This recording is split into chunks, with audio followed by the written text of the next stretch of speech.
ரொம்ப நாளா வந்துட்டு இந்த குழந்தையின்மை அப்படின்ற பிரச்சனை வந்து அதிகரிச்சுட்டே இருக்குல்ல. அதுக்கு ரீசன் என்ன டாக்டர்?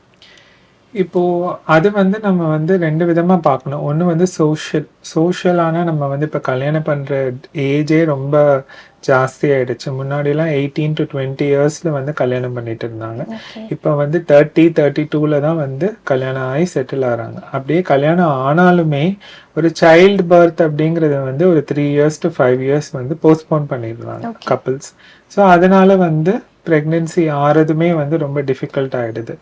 அதுக்கப்புறம் இன்னொன்று என்னன்னா வந்து நம்ம சோஷியல் ஹெல்த் நம்ம லைஃப் ஸ்டைல் சாய்ஸஸும் வந்து ரொம்ப டிஃப்ரெண்ட்டாக இருக்கு. இப்போ நம்ம ரொம்ப junk food process food prefer பண்ணுறோம். வெஜிடபிள்ஸு ஃப்ரூட்ஸ் எல்லாம் வந்து சாப்பிட்றதே கிடையாது. ரொம்ப ஸ்ட்ரெஸ் லெவல்ஸ் வந்து ரொம்ப அதிகமாகிடுச்சு. Okay. Corporate work, night shift பார்க்குறது. ஸோ ஒரு நாளைக்கு ஒரு அடிக்வேட் ஸ்லீப் கிடைக்கிறது கிடையாது. ஸ்மோக்கிங், ஆல்கஹால் யூசேஜ் வந்து ரொம்ப இன்க்ரீஸ் ஆயிடுச்சு. ஓகே. ஸோ இதெல்லாமே தான் வந்து டிக்ளைனிங் ஃபர்டிலிட்டிக்கு காரணம்.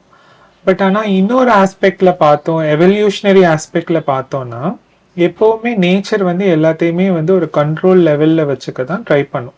இப்போ நம்ம பாப்புலேஷன் வந்து ரொம்ப எக்ஸசிவ் ஆயிடுச்சு. ஸோ நேச்சர் வந்து அதை வந்து எப்படி கண்ட்ரோல் பண்ணணும்னு ட்ரை பண்ணும்போது இந்த மாதிரி விமெனுக்கு பாலிசிஸ்டிக் ஓவரி இருந்தால் எக்கு சரியாக ஃபார்ம் ஆகாது.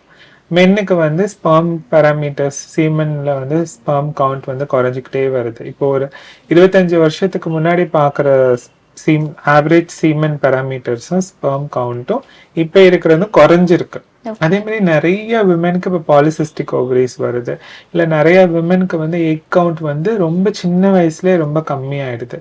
ஸோ இதுக்கெல்லாம் என்ன காரணம்னு நம்மளால கண்டுபிடிக்க முடியல. Although life style choices, food habits வந்து நம்ம சொன்னாலும் எவல்யூஷனரியா வந்து இது maybe it's nature is trying to control our population, அதனால அந்த மாதிரி இருக்கலாமா, ஓகே. இல்லை ஒரு எவல்யூஷனரி ஆஸ்பெக்டா இருக்குமா அப்படிங்கிறது ஒரு கொஸ்டின் மார்க் தான்.